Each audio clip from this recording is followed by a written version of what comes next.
Bien, nada más confírmame si me escuchan bien, por favor. Lupita.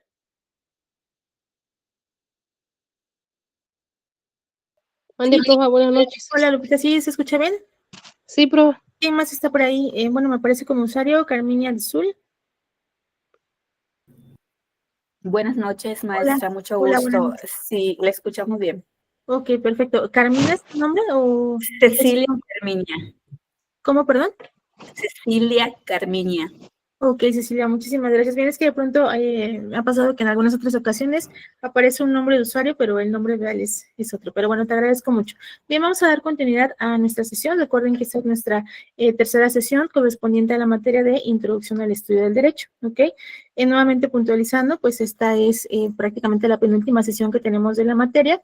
Y pues antes de dar continuidad a lo que nosotros analizábamos en la sesión anterior, quisiera que me dijeran, Lupita, Carminia, si hay alguna situación, alguna duda que hubiera quedado acerca de nuestra sesión anterior. Claro, estoy consciente que aún nos faltan abordar de la sesión anterior.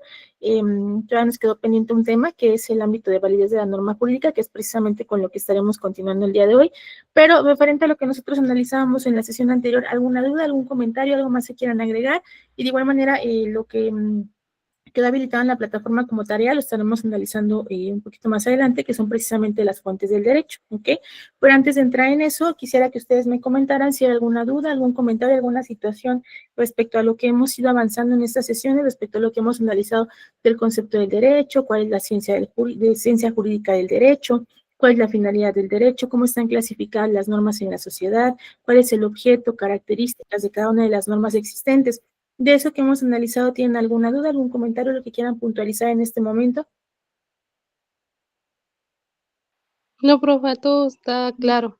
Bien, entonces voy a empezar a presentar mi pantalla así para que demos continuidad a lo que nosotros analizamos en nuestra sesión anterior. Aquí está. Y podamos continuar con los temas pendientes, ¿ok? Si pueden ver la pantalla, solamente confírmenme. Sí, profa. Sí, muy bien. Bueno, entonces analizábamos en la parte en la que nos habíamos quedado en la sesión anterior, decíamos, ¿no?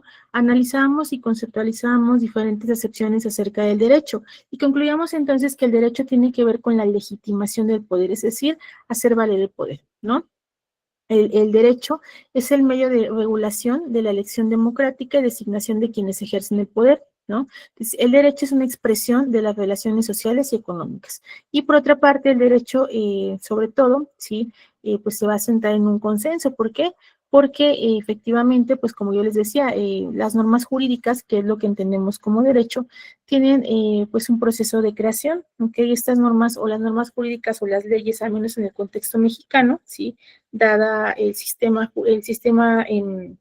legislativo que existe en nuestro estado, pues como yo les comentaba en la clase anterior, ¿no? Es un sistema bicameral, que es un sistema bicameral que está compuesto por dos cámaras, ¿no? El Poder Legislativo, la Cámara de Diputados y la Cámara de Senadores, que efectivamente, como su propio nombre lo dice, al ser el Poder Legislativo, pues tienen la facultad de legislar. ¿Qué es esto? El hecho de votar, ¿no? De crear precisamente las normativas, de aprobar y de publicar. Efectivamente, sabemos que en términos de ley, pues las leyes pueden ser propuestas a petición inclusive de los propios ciudadanos, a petición o propuestas del Poder Ejecutivo, es decir, de quien ostente el cargo de presidente, inclusive puede ser también de ciertas facciones, ¿no? De Cámara de Diputados y Cámara de Senadores. Sin embargo, quienes se encargan precisamente de realizar la votación, la discusión, la aprobación y ordenar la publicación es precisamente el Poder Legislativo, ¿no? Entonces, el hecho de procesar o este proceso de creación de la ley implica sobre todo un consenso. ¿Por qué un consenso? Porque debe existir un acuerdo, ¿no? Entre estos dos sistemas, entre estas dos cámaras, la Cámara de Diputados y la Cámara de Senadores. Es un consenso que efectivamente posteriormente a ello se genera una aplicación coercitiva. ¿Por qué coercitiva? Recuerden que una de las características de la norma jurídica es precisamente la coerción.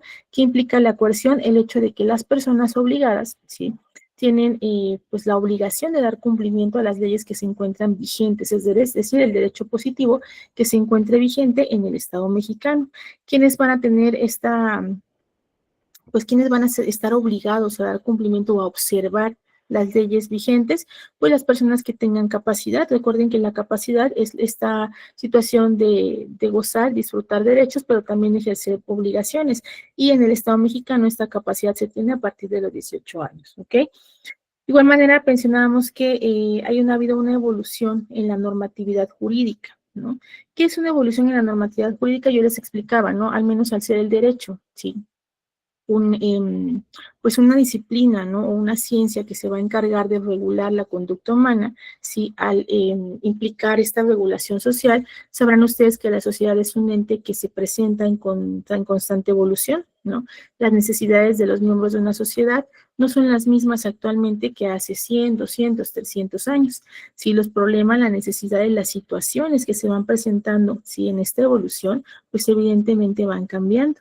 En ese entendido, las normas que rigen o que regulan la conducta de los seres humanos en la sociedad, pues evidentemente también deben evolucionar. Dada esta evolución se ha creado una multiplicidad, ¿sí?, de leyes, de normas, de acuerdos, ¿no? Se han aumentado. Si nosotros hacemos una comparativa a la normativa jurídica que se encuentra vigente el día de hoy, ¿sí?, al menos en el Estado mexicano, a la que se encontraba vigente hace algunos 100 años, pues podemos encontrar que se han creado nuevas leyes, ¿sí? Se han creado nuevas normas, ha habido efectivamente algunas pues actualizaciones, como lo pudiéramos llamar, ¿no? ¿Por qué sucede esto? Nuevamente porque ha habido una evolución de esta multiplicidad de las leyes, ¿sí? Esta complejidad que se da, ¿no?, en las diferentes pues normativas que existen, surge una necesidad, ¿sí? ¿Una necesidad de qué? De clasificar el mundo jurídico, es decir, clasificar todas las normativas existentes, ¿no? Esta normativa del aspecto jurídico se va a dar en varios aspectos, ¿sí?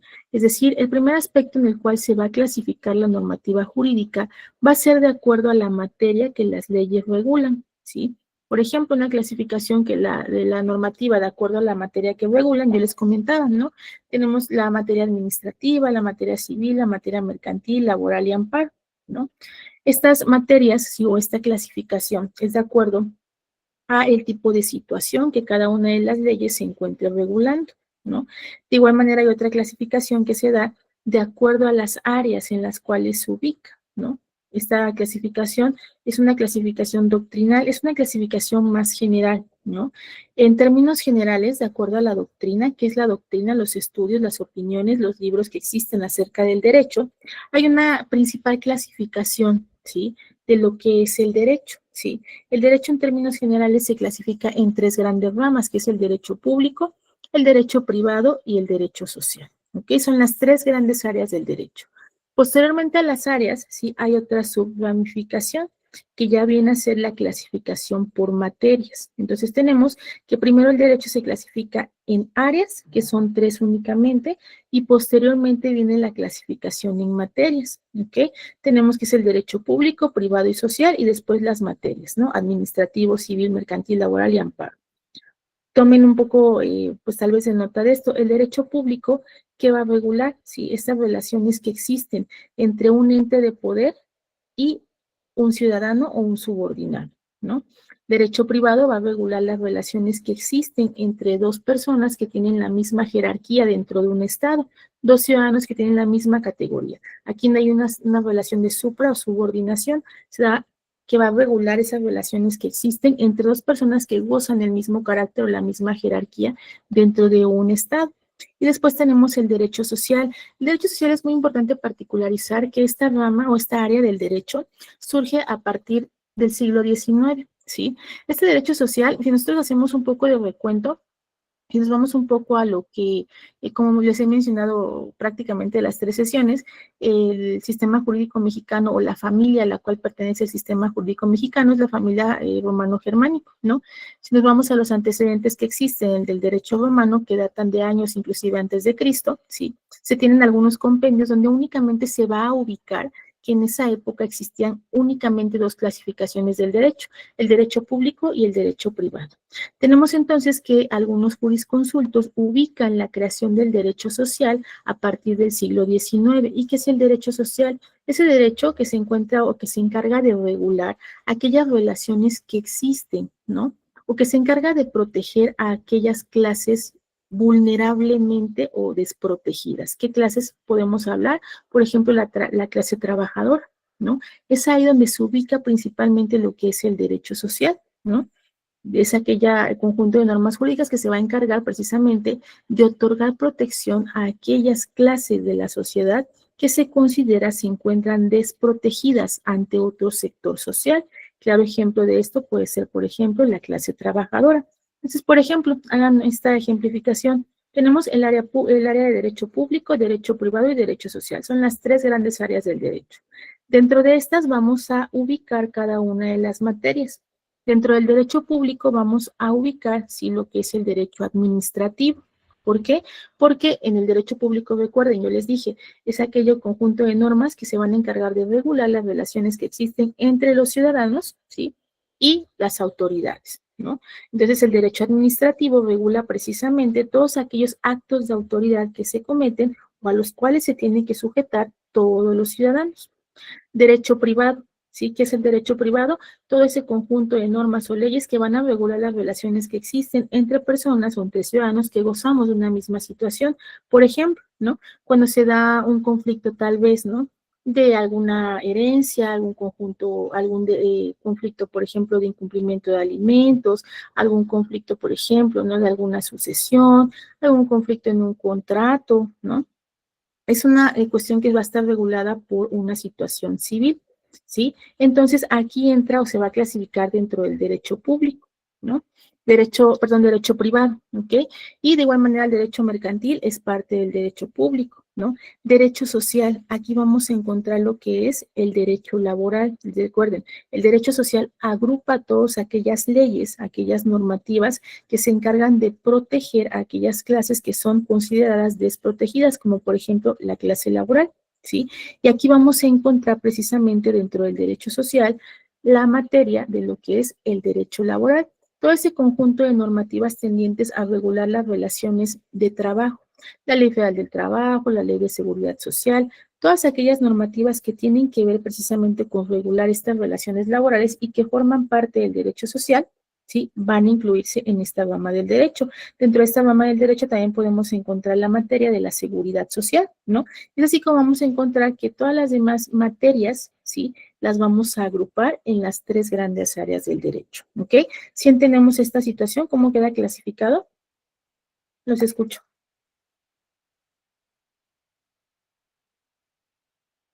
¿Sí están por ahí todavía? Sí, Así profe. es, maestra. Sí, claro que ¿Y sí. sí quedó claro cómo está agrupado esto? Sí, Sí, profe. ¿Sí? ¿Dudas de Sí. esto? No. Bueno, ok. Entonces, decíamos también como conclusión de esto que el derecho como un conjunto de normas son creadas por el legislador, ¿sí? Deben estar para que sean, si bien es cierto, son creadas, son aprobadas, son dictadas por los legisladores, ¿sí? Muy importante para que sean vigentes, ¿sí? Deben estar precisamente publicadas en el Diario Oficial de la Federación. Esto por cuanto hace a las leyes federales. Ahorita vamos a ver cómo es la jerarquía de las leyes, ¿no?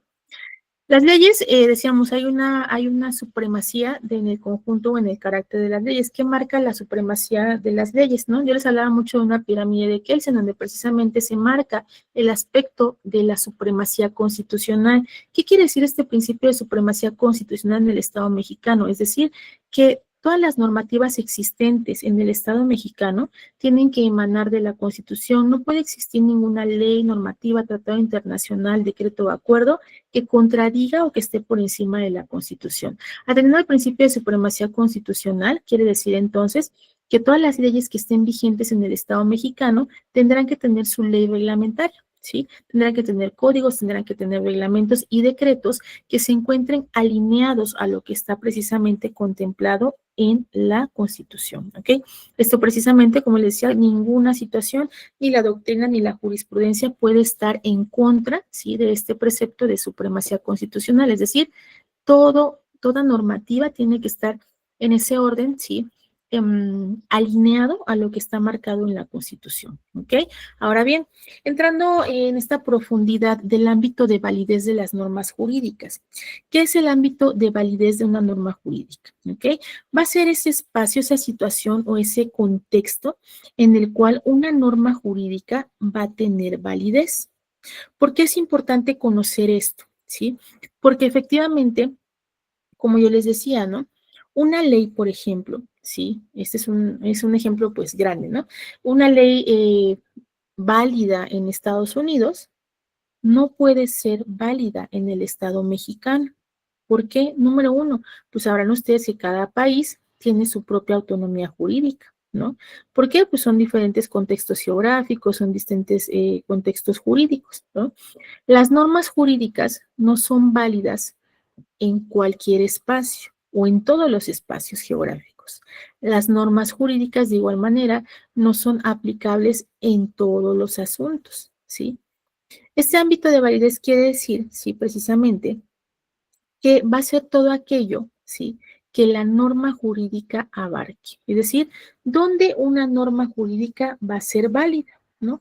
Es, por ejemplo, ¿no? Un código civil del Estado de Puebla, no puedo yo ir a aplicarlo al Estado de Veracruz, ni un código civil del Estado de Veracruz puedo aplicarlo en el Estado de Puebla, ¿no?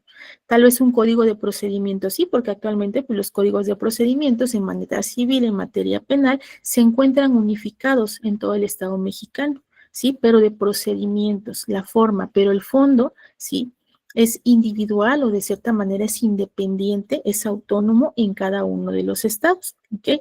Entonces, las normas jurídicas tienen su propio ámbito de validez, ¿no? Según los juristas, sí, una norma jurídica puede abarcar o puede ser válida de acuerdo a un territorio, ¿no? Es decir, al ámbito espacial. Entonces, tomen nota por ahí. Las normas jurídicas pueden ser válidas, número uno, de acuerdo al espacio geográfico donde sean válidas. A esto le vamos a llamar ámbito espacial, ¿ok? Siguiente ámbito de validez de acuerdo a lo que señalan algunos juristas. Pueden ser válidas también de acuerdo a algún periodo de tiempo, es decir, le vamos a conocer como ámbito de validez temporal, ¿ok? Y hay un tercer ámbito de validez que puede ser la manera o a quienes están dirigidas, a quienes abarcan, ¿no? Es decir, es un ámbito personal, ¿ok? Y hay un cuarto ámbito de validez, que es un ámbito, ¿sí? Que es de acuerdo a la materia que regula. Le conocemos como ámbito material. Aquí para que entiendan un poco más en el ámbito material, recuerden, ¿no? En la diapositiva anterior yo les dije, el derecho se clasifica de acuerdo a la materia administrativo, civil, mercantil, laboral y amparo, ¿sí? Y aquí lo podemos ya ver un poco más materializado. Las normas jurídicas tienen también un cuarto ámbito de validez, que es decir, de acuerdo a la materia que regulan. ¿Cómo podemos ejemplificar el ámbito material? Creo que se los planteaba la clase anterior, por ejemplo. No podemos resolver tal vez o no se puede aplicar un código civil, ¿sí? A una situación, a un delito de homicidio. ¿Por qué? El delito homicidio se encuentra regulado, ¿sí? En una normativa que es de carácter penal, ¿sí? Y la normativa civil es de una naturaleza completamente diferente, ¿no? De igual manera, no podemos aplicar, ¿sí? Pues un código civil a un conflicto laboral. ¿Por qué? Nuevamente, los códigos civiles o el derecho civil sí regula precisamente situaciones tanto patrimoniales, situaciones de sucesiones, relaciones de parentesco entre las personas, conflictos de alimentos. Y la Ley Federal del Trabajo se encarga de regular las relaciones que existen en materia laboral. Por lo tanto, ni una Ley Federal del Trabajo va a ser aplicable en un conflicto de alimentos, ni un Código Civil va a ser aplicado en un conflicto laboral. ¿Okay? A esto nos referimos con el ámbito de validez material de las normas jurídicas. Tenemos entonces, concluyendo esto que les he mencionado, que las normas o el ámbito de validez de las normas jurídicas lo podemos clasificar en espacial, temporal, personal y material. ¿Ok? Dentro del ámbito espacial, muy importante que esto quede muy puntualizado porque de aquí van a derivar nuestros demás temas que también son muy importantes, ¿no? Aquí podemos ver, sí, en este ámbito espacial, ¿sí pueden ver esta diapositiva? Donde señala ámbito espacial. Ok. Sí, profe. Sí, Entonces, sí. decíamos en un principio, el ámbito de validez de las normas jurídicas estamos analizando cuatro, ¿no? Decíamos el primero. Sí, el primero, ¿cuál es? El primero es el espacial. Deme un segundo porque no cambiaste.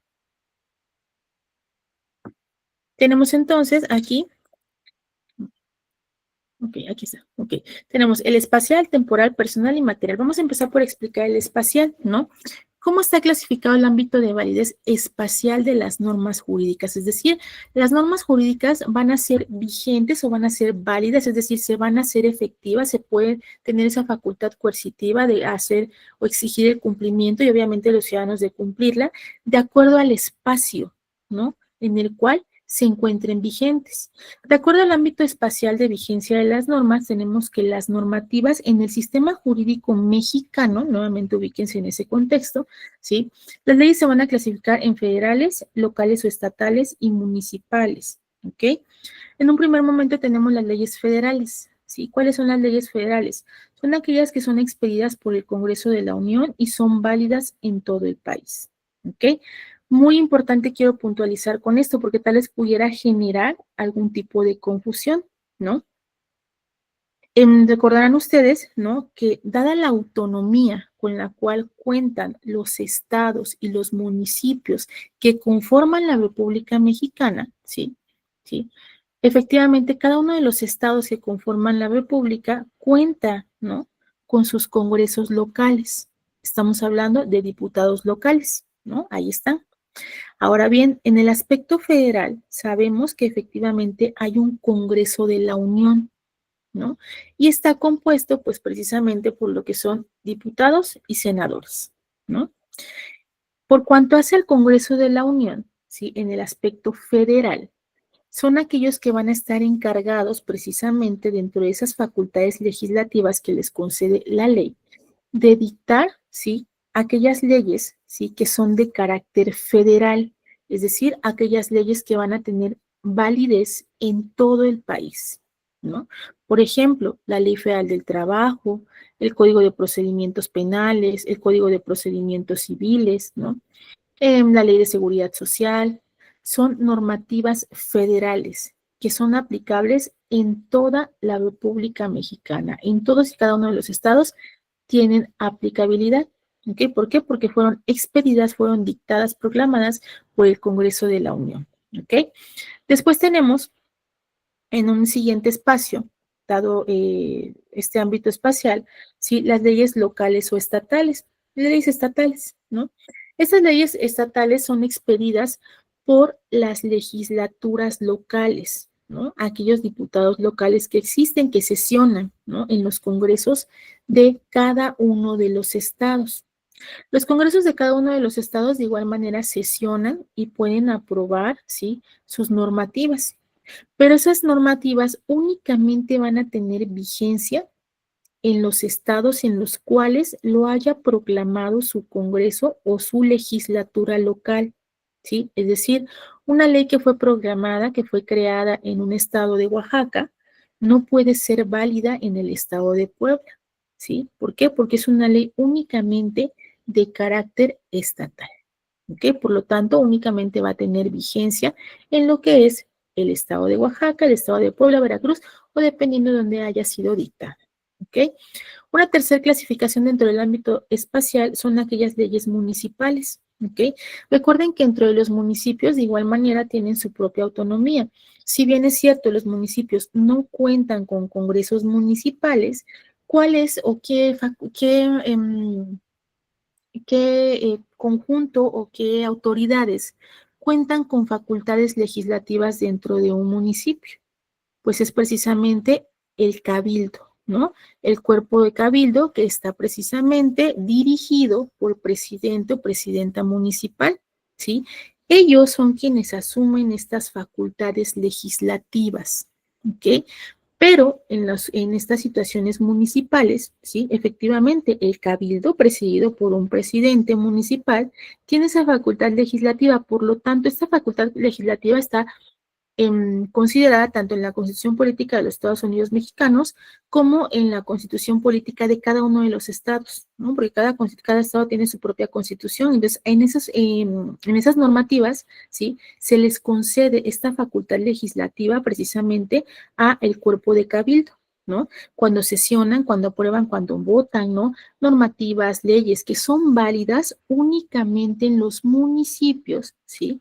De cada uno de los estados que conforman la República Mexicana, ¿ok? Entonces tenemos que las leyes municipales son aquellas leyes, sí, estoy hablando por leyes, pero pueden ser decretos, reglamentos, ordenamientos, ¿no? Que se encarguen precisamente de organizar, ¿sí? A la sociedad dentro de un municipio. Son expedidas precisamente por los ayuntamientos, tienen que publicarse precisamente en el diario oficial del municipio y tienen vigencia únicamente en el municipio. Un ejemplo, al menos donde yo resido, el estado de Puebla, contamos con 217 municipios, ¿no? Estos 217 municipios gozan de autonomía. Con esto quiero decir, aquellas leyes, bandos de policía, reglamentos, decretos que se dicten en mi municipio, que es Tehuacán, no van a tener validez en otro municipio como pudiera ser Tepeyagualco, como pudiera ser Altepeji, como pudiera ser Ajalpan. ¿Por qué? Porque somos autónomos y son normativas que se dictaron por un cabildo y que únicamente van a tener vigencia en el municipio. ¿Ok? Con esto podemos concluir efectivamente que nuestro sistema jurídico mexicano cuenta con lo que son leyes federales, leyes locales y leyes municipales. ¿Ok? ¿De esto alguna duda? ¿Algún comentario? ¿No? Los escucho. Ninguno, maestra. Muy bien. Ninguno. Ninguno, profe. Gracias. Vamos a continuar entonces con otro ámbito de validez, que es el ámbito temporal, ¿no? Decía, ¿qué es el ámbito temporal? Su propio nombre lo dice, el tiempo.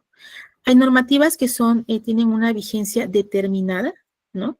Y unas que tienen vigencia indeterminada, ¿no? Las que tienen vigencia determinada, pues están consideradas, ¿no? Dentro de la propia normativa, ¿no? Puede ser, por ejemplo, cuando se dio esta situación del COVID, se empezaron a dictar diferentes decretos, leyes que tenían una vigencia determinada, ¿no? Ahí estaba en la propia ley, pero la mayoría de las leyes tienen vigencia indeterminada, es decir, aquellas normas cuyo tiempo de vigencia no se ha fijado previamente al ser publicada en el diario oficial. Y estas normativas que no, que no tienen una fecha de prescripción, ¿sí?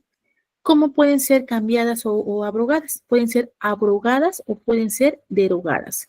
Abrogar quiere decir cambiar, modificar. Derogar quiere decir por completo, pues el hecho de que se decrete que ya no va a ser vigente, pero para este proceso de abrogación y derogación, ¿quién lo puede hacer? Obviamente, únicamente quien cuenta con facultades legislativas, que quién es? Poder legislativo, ¿ok? Ahora bien, nuevamente, ámbito material de validez, ¿no? Yo les decía, en este sentido, en el ámbito material de validez es de acuerdo a la materia que se regula, ¿no? Aquí en este apartado vamos a agregar una tercera columna. Aquí únicamente hay dos, pero nos falta uno. Decíamos, en el aspecto material tenemos derecho público, derecho privado y derecho social. El derecho público va a regular las relaciones jurídicas en las que interviene el Estado en su papel de gobernante, por ejemplo, las normas de derecho administrativo. ¿Sí? Todas las cuestiones que son, por ejemplo, tributarias, fiscales, de impuestos, ahí vemos cómo el Estado interviene en su papel de gobernante, ¿no? La ley del ISR, sí, la ley del impuesto sobre la renta, sí, todas estas normativas entran en el derecho público, porque aquí hay dos intervinientes, el Estado en su papel de gobernante y los que somos gobernados. Hay una relación de supra-subordinación, ¿ok? Cuando ustedes detecten que hay una relación de supra-subordinación, es decir, una relación interveniente entre gobernantes y gobernados, vamos a estar hablando que son normas de derecho jurídico, de derecho público, perdón. Contraposición, derecho privado, regulan las relaciones entre particulares, es decir, quienes gozamos del mismo nivel. Por ejemplo, derecho civil, derecho penal, derecho mercantil, ¿no? Tercer materia del derecho, derecho social, ¿no? Que regula las relaciones que se dan entre o tiene la finalidad de proteger a sectores vulnerables. ¿Qué clase de derecho? Derecho laboral, derecho de la seguridad social, ¿ok? Eso es precisamente el ámbito del material de validez de la norma jurídica. Y decíamos, el cuarto, ámbito personal de validez, es decir, a quienes van dirigidas, ¿no? Este ámbito personal de validez se va a referir a las normas jurídicas, ¿no? O a las personas o grupos de personas a los cuales las normas jurídicas han de aplicarse, ¿sí? Son normas genéricas. Por lo general, las normas jurídicas, sí, que se encuentran en los códigos, se tienen que aplicar a todas las personas, es decir, a todos los individuos que tengan capacidad, ¿no? Nuevamente, ¿quién tiene capacidad al alcanzar la mayoría de la edad? ¿Sí? Pero ¿quiénes son incapaces? Aquellas personas que no tienen edad o que simplemente no se encuentren en pleno uso de sus facultades, no son incapaces. Pero mientras las personas sean capaces, las normas jurídicas se deben aplicar a todas, ¿no? A todos los individuos. ¿Sí? Caen en ese supuesto que está contenido en la disposición normativa, ¿no? De esto podemos concluir efectivamente que las normas contenidas en los códigos son genéricas, es decir, obligan a todos. Sin embargo, por ejemplo, hay normativas que van dirigidas solamente a algunas personas. Por ejemplo, las leyes marciales, ¿no? Que son únicamente dirigidas a aquellas personas que pertenecen, por ejemplo, ¿no? a la Secretaría de la Defensa, ¿sí? Caso contrario, los ciudadanos, las personas, los civiles, no podemos ser juzgados por tribunales especiales, está marcado en la Constitución, ¿no? Este es el ámbito o el ejemplo del ámbito personal de la validez, ¿no? Ahora bien, en este conjunto tenemos también dentro de este ámbito personal, ¿sí? Que las normas genéricas existen, ¿no? O algunas, o en contraposición, existen unas que únicamente obligan o facultan a uno o varios miembros de una sociedad, ¿no? Estamos hablando que son individualizadas, lo que les explicaba. El ejemplo más común de una norma individualizada es, por ejemplo, ¿no? En una sentencia, ¿no? Una sentencia emitida por un tribunal donde obliga a una persona determinada, ¿sí? ¿A qué? Pues a hacer, a dejar de hacer, a pagar, a no pagar, ¿no? Es una sentencia individualizada, que también es un principio de derecho. Las sentencias tienen ese carácter, son individuales, solamente se van a aplicar a aquella persona a la cual se dictó, ¿no? Únicamente a uno, a quien desplegó la conducta, a quien dejó de hacer, ¿no? Esa es una hipótesis normativa de esta aplicación de la normativa que es individualizada o que es dirigida únicamente a una persona. ¿Ok? Eso es precisamente la clasificación o la validez de la normativa jurídica. ¿Dudas acerca de esto? ¿Podemos continuar con el siguiente tema? Bien, una vez que quedó puntualizada esta parte del ámbito de validez, ¿sí? Vamos a especificar ahora esta clasificación del derecho. Sí, ya hemos venido hablando un poco de eso, es bien cierto, ya tocamos algunas partes importantes de esto. Ahora vamos a particularizar precisamente cómo está clasificado el derecho, ¿no? Ya específico para que podamos entender qué materia regula, qué asunto se regula con qué ley, cómo están encuadrados los supuestos, ¿ok? Entonces, como decíamos, ¿no? Dada la multiplicidad que se ha dado de las normativas jurídicas, ¿sí? Existe una necesidad de un mejor manejo de los contenidos de las leyes vigentes, ¿no? Y esto ha llevado precisamente o ha inducido a los especialistas del derecho a clasificar, como lo hemos dicho, en materias el derecho, ¿no? El derecho está clasificado en materias, como ya lo hemos dicho. ¿En qué materias? Derecho constitucional, que es el derecho de amparo, el derecho económico, el derecho administrativo, el derecho fiscal, el derecho de amparo, el derecho penal, el derecho internacional. A su vez, el derecho internacional se divide en público y en privado. Tenemos el derecho civil, el derecho mercantil, el derecho familiar, laboral, el derecho de la seguridad social, procesal civil, procesal penal, ¿no? Procesal mercantil, procesal familiar, procesal penal, ¿no? Así, de esta manera, todas estas áreas o estas materias del derecho, ¿sí? ¿Por qué se llaman materias? Porque van a regular diferentes situaciones, ¿ok? Muy importante, ¿no? Todas estas materias, como lo hemos dicho, ¿no? ¿En qué áreas se dividen? A ver, recuérdenmelo. Si están poniendo atención, díganme, ¿en cuáles son esas tres grandes áreas en las que podemos dividir o sistematizar al derecho? Los escucho.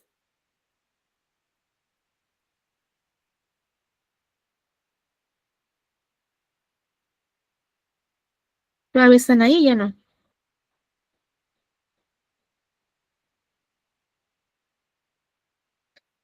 Edgar, Lupita, Cecilia, ¿no? Bien, tenemos aquí, decíamos, ¿cuáles son las tres grandes áreas del derecho? Derecho público, derecho privado y derecho social, ¿ok? Eso ya lo hemos mencionado anteriormente, precisamente, pues en esta sesión son las tres grandes áreas del derecho. Estas tres grandes áreas del derecho van a precisamente agrupar, a reunir cada una de las materias de las cuales hemos hablado, ¿ok? Decíamos, en esta parte, derecho público, ¿no? ¿Qué hace el derecho público? ¿Sí? El derecho público son todas aquellas normas jurídicas que se van a encargar de la organización del Estado. Nuevamente, cuando nosotros hacemos alusión a esta palabra de Estado, sí, estamos hablando precisamente que el Estado es el conjunto de territorio, gobernantes y gobernados. Eso es el Estado, ¿ok? Entonces, el derecho público viene precisamente a hablarnos o a particularizar esas normas que van a organizar al Estado, ¿sí? De manera directa o indirecta, ¿ok? Dentro de estas normas de derecho público tenemos lo que es el derecho constitucional, derecho fiscal, derecho penal, derecho económico, administrativo, procesal y de amparo. ¿Ok? Para que ustedes puedan identificar en su práctica, en su vida, tanto profesional como laboral, cuando estamos hablando de derecho público, ¿sí? Va a ser siempre que haya una situación donde implique una relación, nuevamente, de supra-subordinación, es decir, gobernante y gobernado. ¿Sí? Cuando vean que hay una situación en ese tipo, de esa materia que implica una relación jurídica entre estos dos entes, estamos hablando de derecho público. Ya sabemos la clasificación. Ahora busquemos la materia, ¿no? Puede ser un derecho constitucional, una relación, una cuestión de algún amparo, ¿no? Solicitar la protección ante un acto, a un hecho de autoridad que se considere violatorio de garantías. Hay una relación ahí de supra-subordinación. Derecho fiscal, todo lo concerniente a impuestos, ¿no? A situaciones, a contribuciones que se tienen que dar, ¿no? Un derecho económico, un derecho administrativo, igual los actos de autoridad, un derecho de amparo. Estamos hablando que se trata de un derecho público, ¿no? Y como se los decía, estas normas van a ser consideradas como de supraordinación y subordinación. ¿Por qué? Porque se da entre sujetos de distinta categoría. El derecho público, para que lo puedan identificar, siempre se va a dar entre sujetos de diferente categoría. ¿Por qué? Porque gobernantes somos inferiores a los gobernantes, ¿no?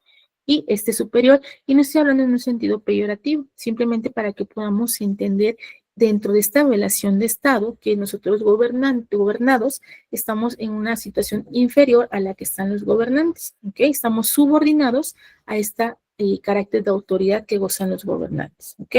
Y hablamos del derecho privado, ¿sí? El derecho privado son todas aquellas leyes relacionadas con la organización de patrimonio, relaciones y también del intercambio comercial, ¿ok? El derecho privado va a regular las relaciones de derecho, ¿sí? Entre sujetos que tienen la misma categoría, ¿ok? La misma. Aquí vamos a encontrar el derecho mercantil, derecho familiar, ¿sí? ¿Sí? ¿Por qué? Porque son personas que tienen la misma categoría, ¿ok? Hasta antes del siglo XIX, estas eran las dos grandes ramas del derecho en las cuales se tenía que encuadrar todo, ¿ok? ¿Qué pasa a partir del siglo XIX? Derivado de estas pugnas sociales, ¿y a qué me refiero cuando hablo de pugnas sociales? Estas luchas que se dan entre clases sociales precisamente en ese clamor del respeto a los derechos sociales que deben existir tanto para las mujeres como para la clase obrera, para la clase trabajadora, el hecho de respetar y reconocer todos aquellos derechos laborales de seguridad social, ¿sí? Y que se dan precisamente dentro de tantos movimientos sociales que existieron en la época, ¿sí? Promovidos y llevados a cabo precisamente por aquellos sectores que estaban vulnerables, que estaban desprotegidos y que no gozaban de normativas jurídicas que protegieran sus derechos, ¿sí? Se da entonces, ¿sí? O se empieza a hacer doctrinalmente una tercera rama del derecho, ¿no? Que es el derecho social, ¿no? Y como les decía, este derecho social surge como resultado, ¿sí? De diferentes corrientes ideológicas, presiones económicas, mucha presión, protesta por parte de la clase media, la clase baja, la clase trabajadora, ¿no? Y empieza a tener sus antecedentes en el siglo XIX, ¿no?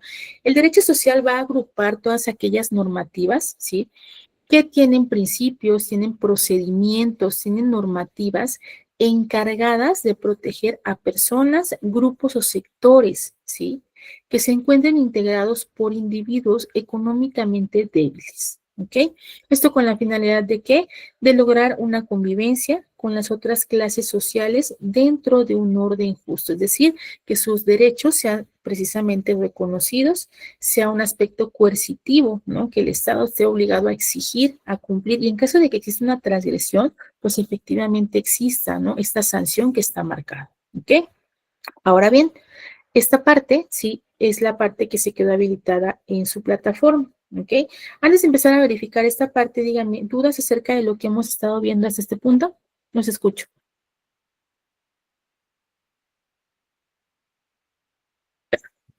Edgar, Carminia, Lupita, ¿dudas acerca de esto? No, profa. Bien, ahora platícame un poco, ¿quién tuvo, de cierta manera, me pudiera hablar un poco acerca de la tarea, de la actividad que se quedó en su plataforma? Los escucho, dígame. Recuerden que también parte importante de lo que se está valorando dentro de la clase es la participación, precisamente en el hecho de explicar, ¿no?, las actividades que se quedan.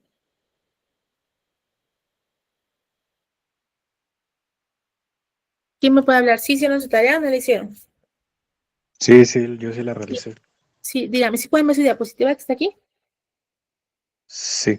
Ok, dime, Edgar, platícame, ¿qué hiciste o qué investigaste acerca de las fuentes del derecho? Y antes, perdón, un segundo, Edgar, antes. Muy importante, ¿no? Van a poder encontrar ustedes que cuando platiquemos acerca de diferentes situaciones, puede ser, ¿no?, que muchos van a encontrar, de acuerdo a los principios doctrinales, de acuerdo a los jurisconsultos, de acuerdo al autor, van a darse cuenta, si lo investigaron, que no todos marcan las mismas fuentes, ni tienen los mismos conceptos, ¿ok? Esto va a depender mucho de los diferentes autores, a quién estén considerando, a quién tomaron en cuenta, ¿ok? Entonces, si por ahí ven que lo que investigó Edgar no se parece en nada a lo que ustedes hicieron o dista mucho, digo, no en cuestiones que tal vez no sean las mismas, pues no se espanten. ¿Por qué? Porque nuevamente, ¿no?, hay diferentes puntos de vista, hay diferentes doctrinas acerca de esto, diferentes autores, ¿no? Entonces, pudieron haber no encontrado lo mismo, ¿ok? Sin embargo, eso no quiere decir que no esté bien, ¿ok? Y ahora sí, dime, Edgar. Bueno, de lo que investigué, las fuentes del derecho, las fuentes del derecho son básicamente donde salen las reglas que todas las personas tienen, el seguir, quién hace, el que existe, una ley o una norma.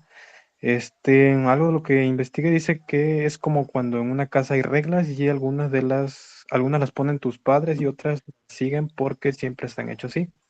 Okay. Unos ejemplos es, por ejemplo, si aumenta mucho el acoso en redes sociales, se crean leyes para castigarlo. Eso ¿qué Algunas, fuente sería? algunas reglas,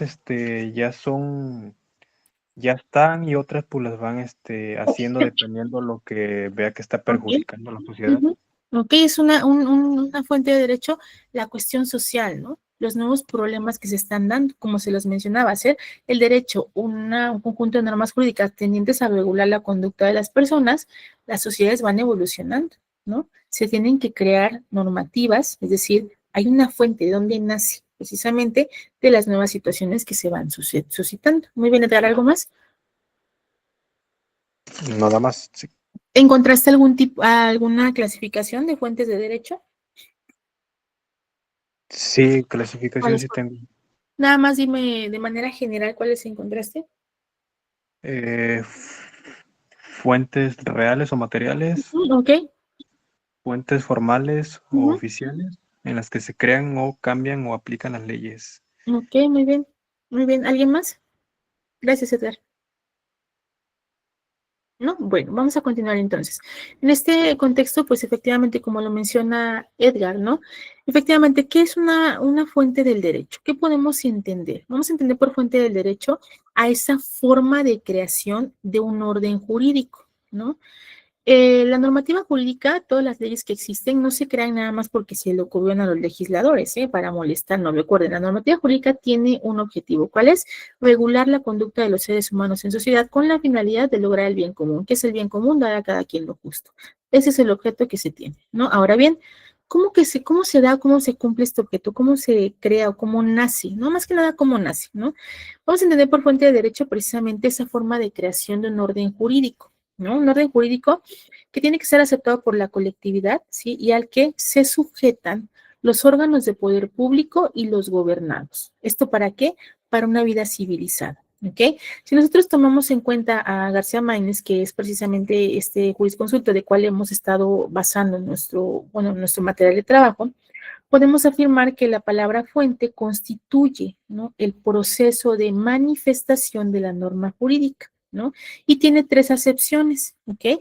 Y Maynes distingue la clasificación tradicional entre fuentes formales, reales e históricas, ¿ok? Según Maynes, esta es la clasificación de las fuentes, es decir, de dónde o por qué surge la normativa jurídica. A eso le conocemos como fuente, de dónde emana, ¿no? Y de acuerdo a Maynes, tenemos 3 tipos de fuentes, formales, reales e históricas, ¿ok? De igual manera, tenemos que una fuente del derecho es el fundamento o origen del derecho, ¿sí? Es la fuente del derecho, es a partir de aquello por lo cual se origina. Es decir, va a ser una consecuencia de una serie de factores sociológicos, políticos o ideológicos, que se van a convertir en una serie de ideas que van a ser aplicadas a un país o una nación. Precisamente como lo mencionaba Edgar, ¿no? Como decía en un ejemplo, si en alguna ocasión hay mucho acoso, ciberacoso, ¿qué pasa? Ante esa problemática, ante ese factor sociológico, ¿sí? Tiene que surgir o tiene que emanar una normativa jurídica que dé solución a esa situación. Surge de un factor sociológico. Otro claro ejemplo, lo decíamos, esta parte del derecho social, ¿no? ¿Por qué surgió? Por la pelea de clases, por la lucha del reconocimiento de derechos. Hay otra fuente, que es una fuente sociológica, ¿no? Ahora bien, tenemos que de acuerdo a Maynes, y si pueden ver esto, creo que está muy chiquito, pero si lo alcanzan a ver, nada más confirmen. Sí, profe. Bueno, entonces tenemos que según Maynes, sí tenemos 3, clásicamente tenemos 3 fuentes de derecho, las formales, las reales y las históricas, ¿ok? Las formales son los procesos de creación de la norma jurídica, es decir, todo el proceso legislativo. Las reales son los factores y elementos que determinan el contenido de las normas, ¿no? ¿Qué es eso? Pues precisamente los sucesos sociológicos, lo que sucede, lo que acontece, las ideas, la política, todo aquello que determina el contenido de una norma, a qué está dirigido, qué finalidad tiene de resolver, cómo se va a aplicar, eso es la fuente real, ¿no? Y la fuente histórica son todos aquellos vestigios, documentos, inscripciones, papiros, libros, ¿no? Que encierran el texto de una ley, ¿no? Todos aquellos códigos antiguos que existen, esas formas de organización anteriores y que precisamente van a servir de inspiración al legislador actual para crear nuevas leyes. Dentro de esto podemos encontrar, por ejemplo, el Código de Hammurabi, la Ley de las 12 tablas del derecho romano, ¿no? Entonces, son fuentes históricas. ¿Por qué? Porque en su momento fueron válidas, fue una forma de codificación, una forma de organización. Al momento ya no tienen validez, ¿no? Por la temporalidad, pero sirven de inspiración, de cierta manera, ¿no? Al legislador, ¿para qué? Pues precisamente para crear nuevas leyes, ¿ok? Son las 3 clasificaciones de las fuentes del derecho. Ahora bien, a su vez, aquí podemos ejemplificar, ¿sí? Cada una de estas fuentes, ¿no? Dentro de las leyes, las fuentes formales, vamos a encontrar la ley, la costumbre, la jurisprudencia, la doctrina y los principios generales de derecho, ¿ok? Muy importante, fuentes formales. La ley, pues es el derecho positivo, es decir, todas las normas que se encuentren vigentes. Ese proceso de creación de las normas es una fuente de derecho. La costumbre. ¿Por qué la costumbre es una fuente de derecho? ¿Ok? Como lo hablábamos la primera ocasión, todo aquello que se vuelve, que es costumbre, que es consuetudinario, ¿sí?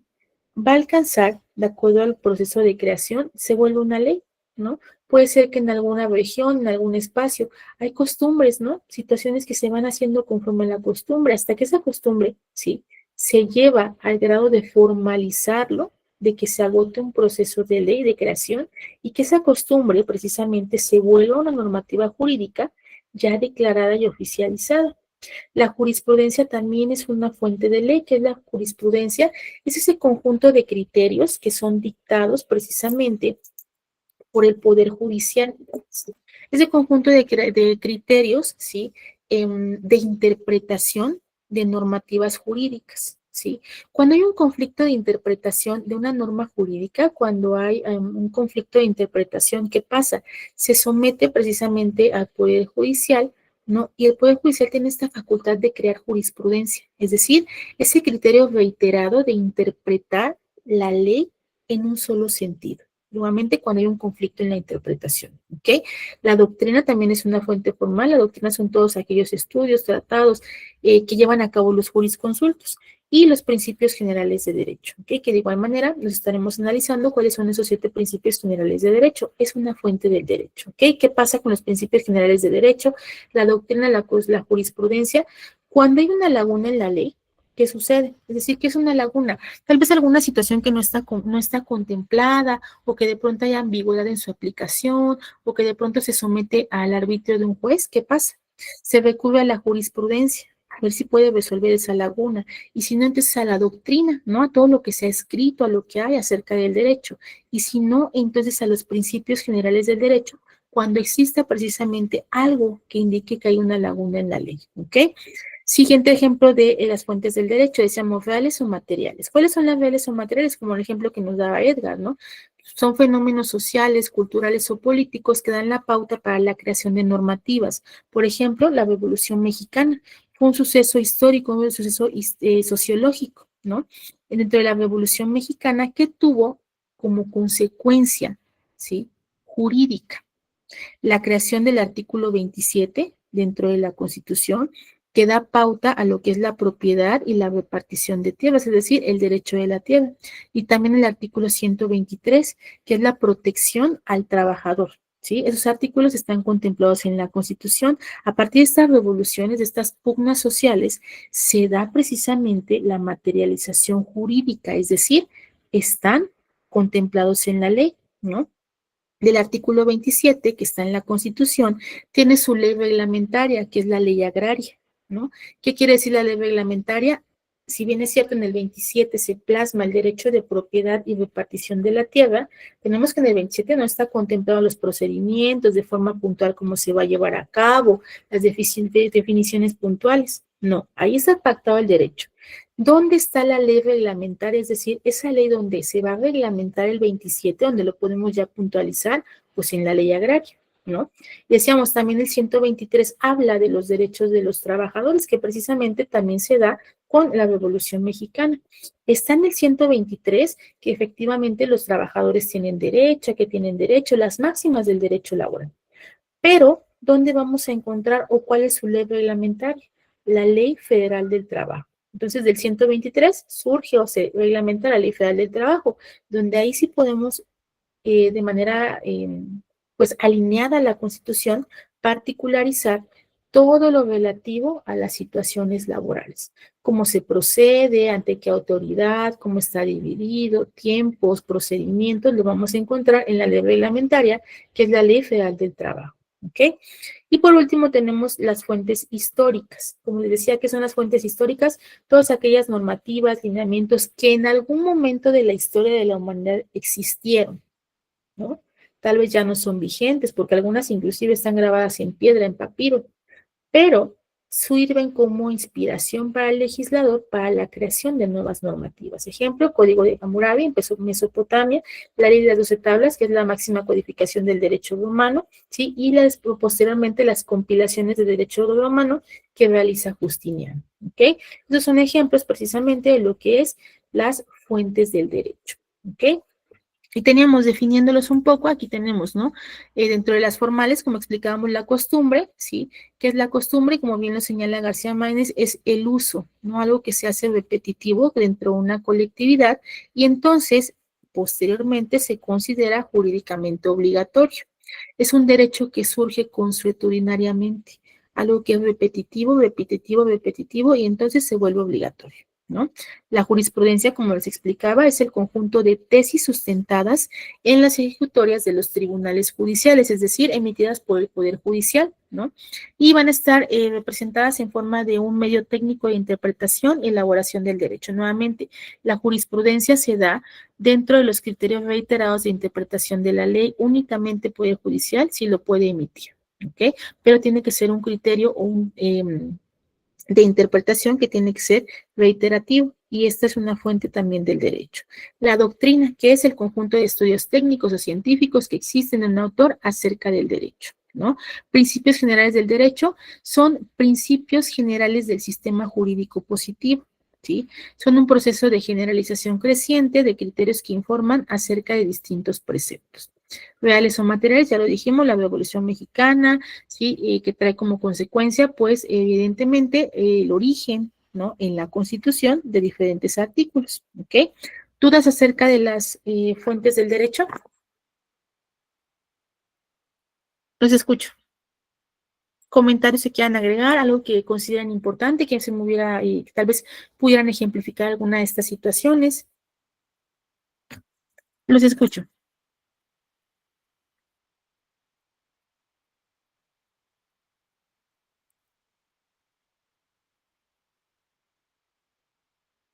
Sí, Edgar, Lupita, Cecilia, Por el momento, todo bien. ¿seguros, Edgar? Sí, ¿Puedo profe. hacer un examen en este momento?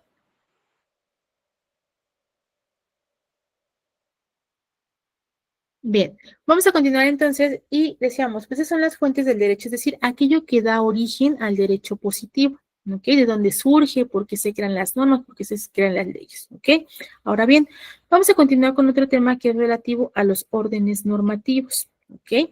¿Qué son los órdenes normativos? ¿Ok? ¿Cómo están clasificados? Y estamos hablando aquí únicamente abocándonos a lo que son las normativas jurídicas, ¿no? Las normas jurídicas son el ordenamiento jurídico de una nación, ¿ok? Y las normas jurídicas no piensen que solamente establecen sanciones para las personas que incumplen con normas, no. También se aseguran del cumplimiento mediante la coacción, ¿sí? O lo que es lo mismo, el uso de la violencia potestativa del Estado. Puede sonar un poco fuerte esto de violencia potestativa, pero más que nada hace alusión a esa facultad que tiene el Estado. ¿Para qué? Para la coercitividad o la coacción, es decir, hacer valer esa autoridad que tiene. ¿Para qué? Para el cumplimiento, para el respeto de las normativas que se encuentran contempladas en el derecho positivo, ¿ok? Las normas jurídicas, al igual que algunas otras normas sociales, ¿sí? Se van a aplicar únicamente a conductas humanas, nada más. Y únicamente a aquellos seres dotados de razón y voluntad, es decir, aquellos que tengan capacidad, ¿ok? Aquellos que pueden ser incitados por una norma a actuar de acuerdo a ella. Personas que tienen capacidad. Nuevamente, capacidad a partir de los 18 años y sobre todo, ¿no? Esa capacidad de ejercicio, el hecho de poder gozar de derechos y de obligaciones, ¿ok? Son personas que se encuentran capaces y que son a quienes van dirigidas las normas jurídicas, ¿ok? Aquí sí, como les he mencionado en varias ocasiones a Kelsen, ¿sí? Kelsen defiende la racionalidad del derecho, ¿sí? En su concepción, en su aplicación, ¿no?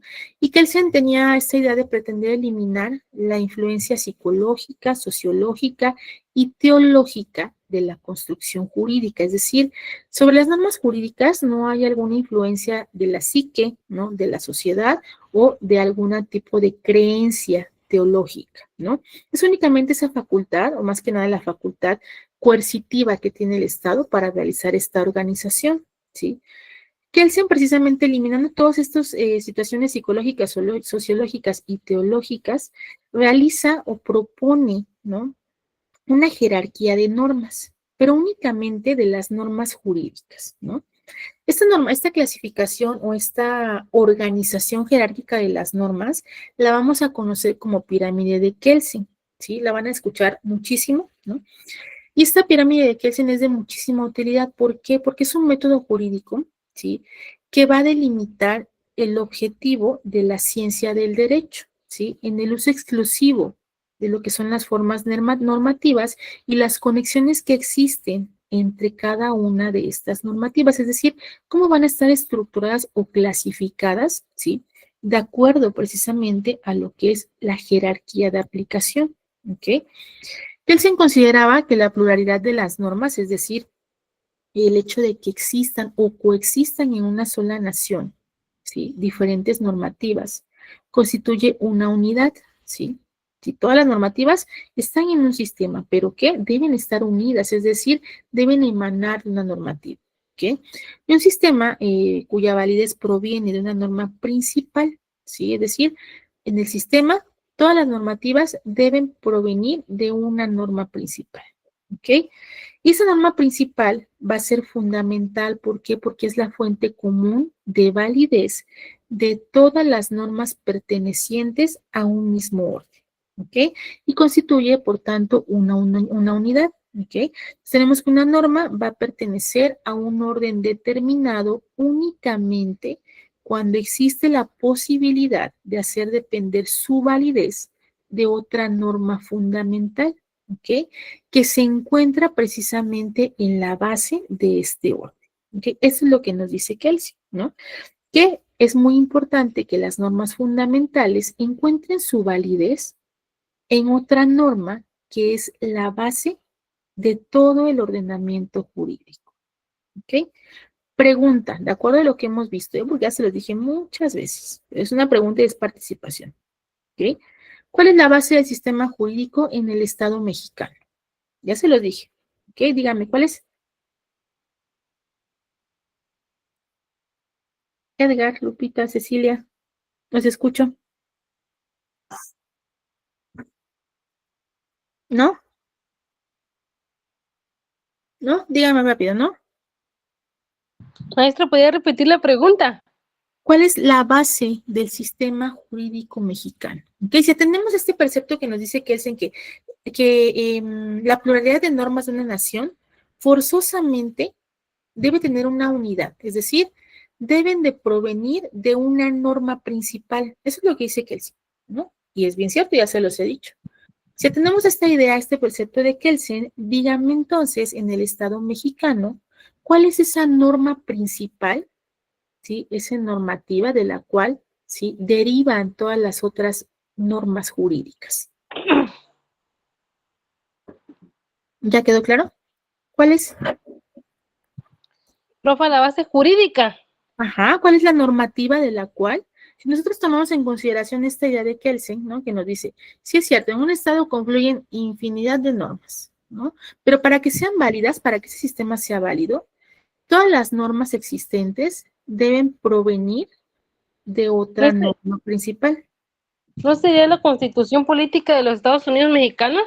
Efectivamente, es muy básico, ¿no? Eso es, y se los he dicho todo el tiempo. Todas las normas que existen, ya sean federales, estatales, municipales, absolutamente todas, ¿sí? Tienen que provenir de la Constitución. Aún así existen millones de normativas en el Estado mexicano, ya sea de ámbito de validez material, espacial, personal, temporal, la diferencia en materia, el área del derecho, cualquiera que sea, ¿sí? Todas, atendiendo a este principio de Kelsen, deben, para que sean válidas, provenir de la norma principal, que es la Constitución. Nada más, ¿ok? No puede haber nada por encima de la Constitución. Toda la normativa, toda la organización tiene que provenir precisamente de esta ley fundamental, que es la Constitución. ¿Alguien por ahí hizo mandó mensaje, levantó la mano? Es que no puedo ver la pantalla. No, ¿No? profa, yo le respondí nada más. Ok, Creo muy que fue el otro compañero, creo. Sí, ok. le escribí en el texto la Ok, pregunta sí, que sí, usted había hecho. no puedo ver la pantalla, entonces cuando sea así, abran su micrófono y adelante, ¿ok? Ahora bien, esta pirámide de Kelsen categoriza las diferentes clases de normas, ¿ok? Esta pirámide pues las va a clasificar, imagínense así una pirámide, ¿no? Antes la voy a proyectar, ¿no? Y las coloca de esa manera porque si bien es cierto, dice, la Constitución es la base, pues nos imaginaríamos que está abajo, ¿no?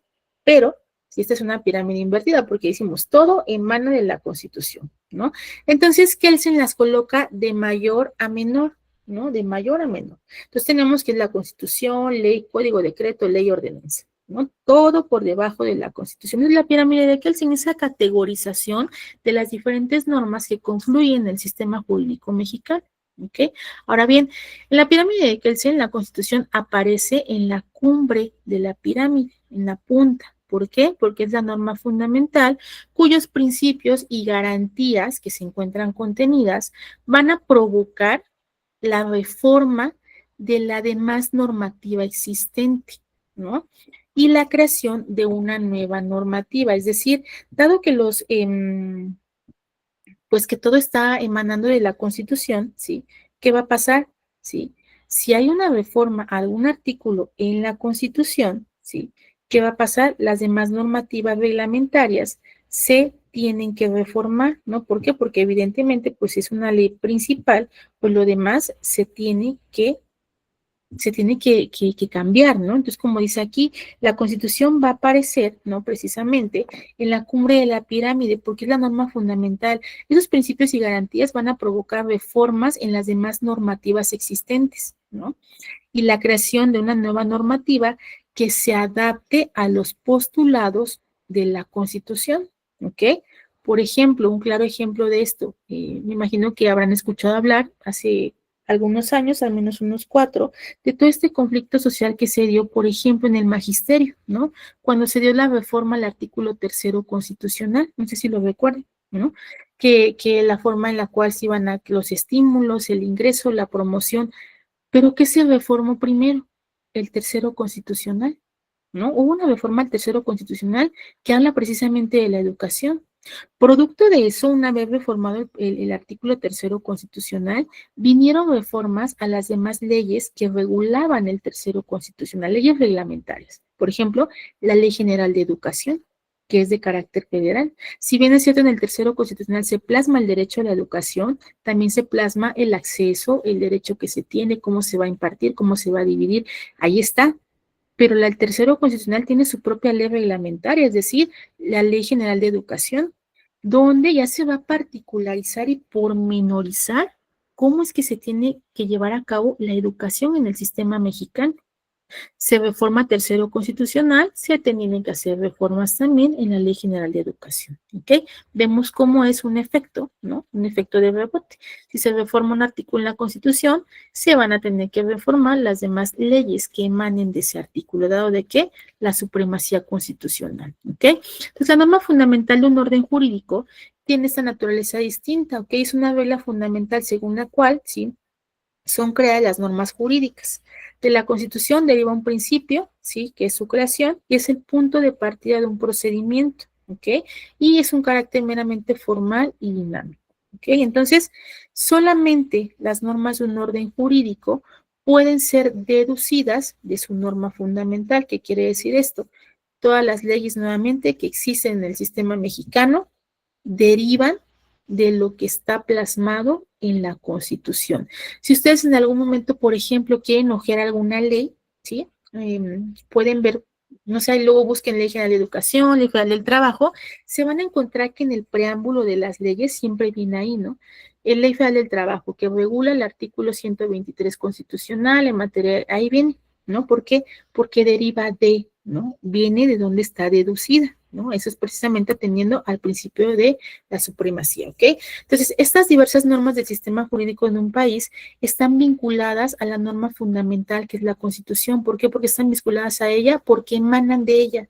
Han sido creadas todas las normativas basándose en los principios, ¿ok? Entonces, la normativa se elabora para cumplir con las garantías que en la Constitución se ofrecen al ciudadano. Nuevamente, en la Constitución está compuesta de derechos y garantías. Derechos y garantías, ¿ok? Ahí está regulado todo. La Constitución efectivamente muestra o se encuentra organizando al Estado mexicano, tanto política, administrativa, económica, educacionalmente. Ahí está organizado todo nuestro Estado. Ahí está.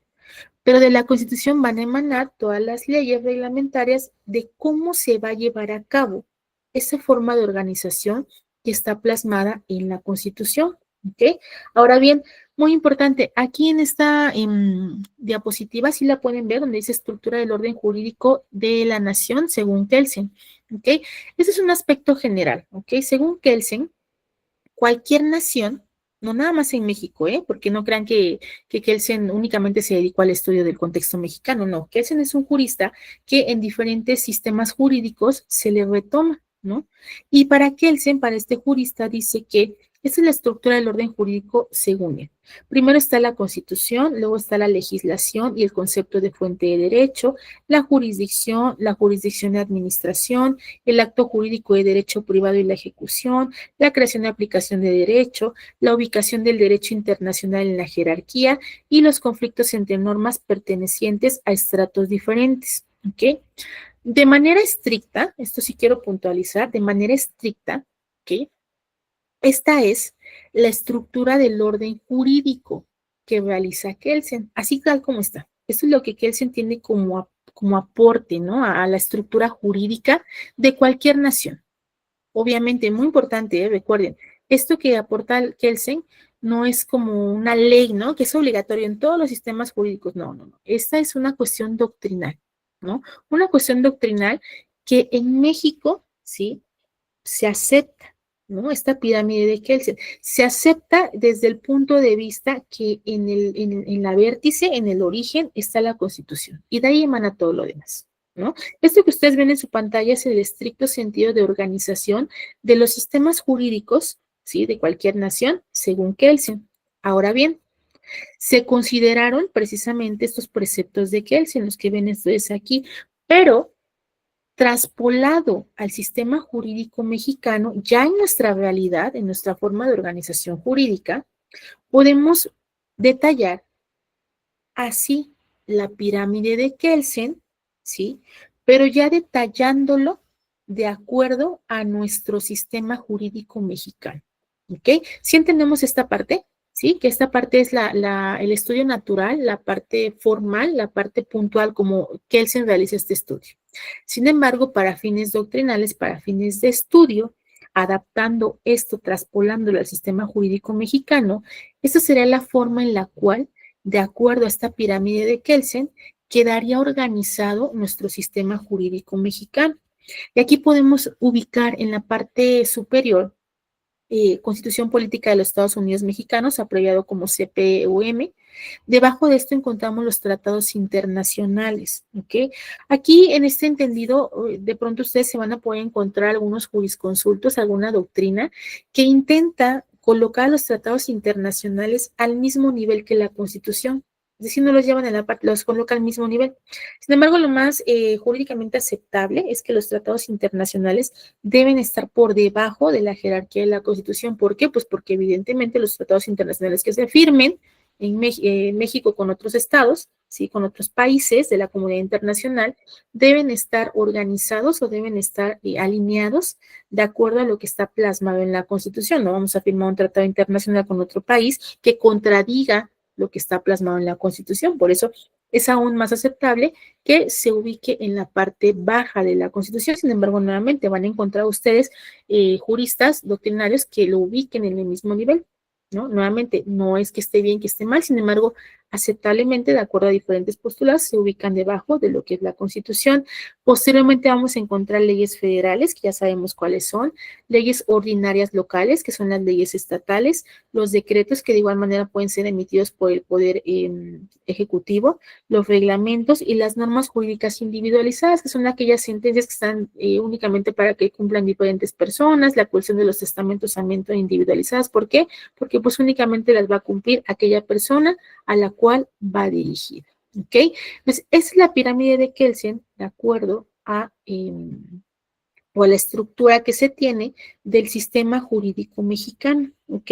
Si entendemos esta parte, quisiera que me digan si tienen alguna duda, alguna situación acerca de esto, de lo que es la pirámide de Kelsen en el sistema jurídico mexicano. ¿Sí queda claro esto? Los escucho, porque no puedo abrir por ahí mi cámara, pero dígame, ¿sí queda claro esto? ¿Cómo está organizado? Sí, profe. ¿Sí? Ahora bien, muy importante, vean, ¿no? Como yo les decía, al punto en la parte superior está la Constitución, abajo tenemos tratados, leyes federales, ordinarias, locales, decretos y reglamentos, ¿ok? Muy importante.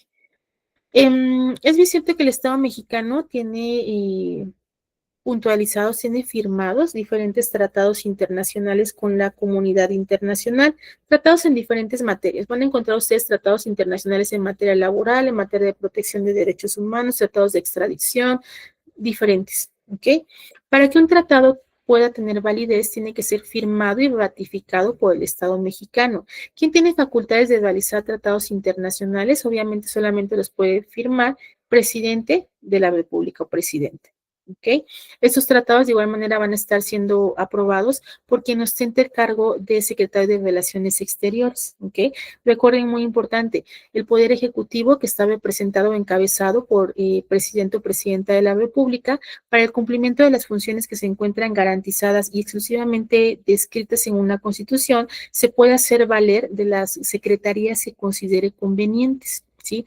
En este aspecto de las relaciones internacionales, pues seriamente se cuenta con una Secretaría de Relaciones Exteriores que cuenta con un titular y quien expresamente, de acuerdo a lo que está marcado en la Constitución, pues en estas facultades de suscripción de tratados, pero quien los va a firmar, pues evidentemente titular del Poder Ejecutivo. Ahora bien, para que ustedes puedan ver y tengan un conocimiento de cuáles son aquellas normativas, por ejemplo, de los cuales México se encuentra o tiene suscritos, ¿no? Este tipo de tratados, les voy a mostrar un momento, está aquí.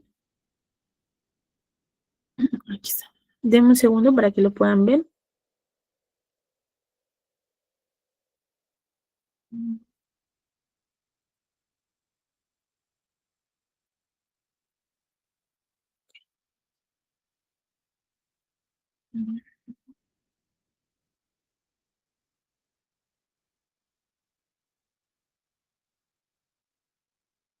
¿Sí pueden ver mi pantalla? Sí, profe. Ok, aquí es una página de la Suprema Corte de Justicia de la Nación. Aquí van a poder encontrar ustedes, ¿sí? De igual manera les voy a compartir el enlace. Estos tratados internacionales de los cuales México forma parte, ¿no? Son solamente algunos, ¿no? Pero muy importante, aquí van a poder ver los que son de carácter general, después van a poder encontrar algunos otros de otras materias, pero por ejemplo, carácter general, Carta de las Naciones Unidas, el Estatuto de la Corte Internacional de Justicia, el Pacto Internacional de Derechos Civiles y Políticos, el Sistema Interamericano, pues la Convención Americana sobre Derechos Humanos o lo que es el Pacto de San José, ¿no? Que habla precisamente acerca del respeto a los derechos humanos. Y vean aquí, muy importante, como yo les decía, cualquier normativa del sistema jurídico tiene que estar publicado ¿en dónde? En el Diario Oficial de la Federación, ¿ok? Aquí van a poder encontrar ustedes cuándo estuvieron publicados todo esto, cuándo fue firmado, cuándo fue ratificado, ¿no? Porque evidentemente, ¿no? Para que una normativa en el sistema jurídico mexicano tenga validez, ¿qué se necesita? Que esté publicada, ¿sí? En el Diario Oficial de la Federación, ¿ok? Ahora bien, otra cuestión también muy importante, aquí van a poder encontrar, también se los voy a presentar, aquí está, para que ustedes puedan verlo, aquí. Si ustedes se meten a las publicaciones del Diario Oficial de la Federación, van a encontrar aquí, sí, todas las leyes que están de carácter federal, ¿ok? La van a poder encontrar aquí. Si pueden ver la pantalla, bueno, más lo pueden visualizar ustedes, ¿no? Sí, profe. Y están aquí, ¿no? Todas las normativas que existen, las leyes federales, ¿ok? Pero nuevamente, muy importante, ¿qué quiero decirles con esto, no? Recuerden, las leyes federales sí las van a encontrar ustedes en el Diario Oficial de la Federación, ¿ok? Las leyes estatales en el Diario Oficial del Estado, ¿sí?